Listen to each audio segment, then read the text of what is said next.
दो function F और जी दे रखे हैं और हमें दोनों फंक्शन की डिफरेंशियबिलिटी चेक करनी है एट जीरो। तो सबसे पहले एफ की चेक करते हैं, एफ प्राइम जीरो, इसको हम लिख सकते हैं limit x tends to zero f x minus f zero upon x minus zero.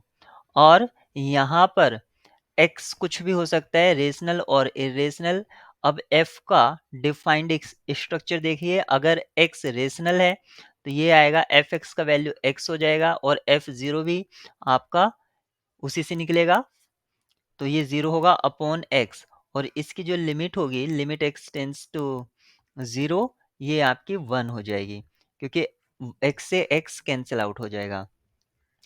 लेकिन उस केस में क्या होगा, जब आपका x इरेशनल होगा, उसमें होगा limit x tends to 0 sine x minus 0 upon x। ये यहाँ पर 0 आएगा क्योंकि f0 0 रेशनल है और x आपका इरेशनल कंसिडर किया है इस बार, और ये लिमिट भी आपकी 1 होती है, तो दोनों लिमिट आपकी 1 आ रही है। इसका मतलब f डिफरेंशिएबल है 0 पर।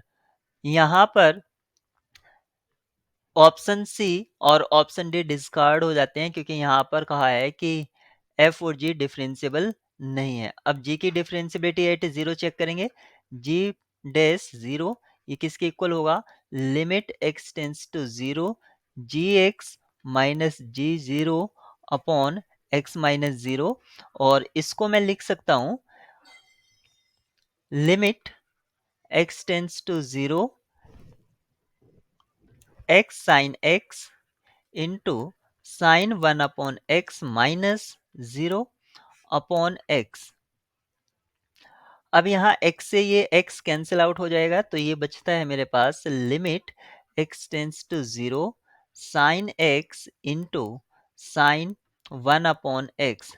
तो आप यहाँ पर देख सकते हैं 0 पर साइन का वैल्यू 0 होता है और साइन जब इन्फिनिटी को टेंड्स कर रहा है, क्योंकि साइन एक ऑसिलेटरी फंक्शन है, तो साइन 1 अपॉन एक्स का वैल्यू एक फाइनाइट वैल्यू होगा, लेकिन ये ऑसिलेटरी फंक्शन है, तो आप इसका दूसरे वे से भी आंसर निकाल सकते हैं।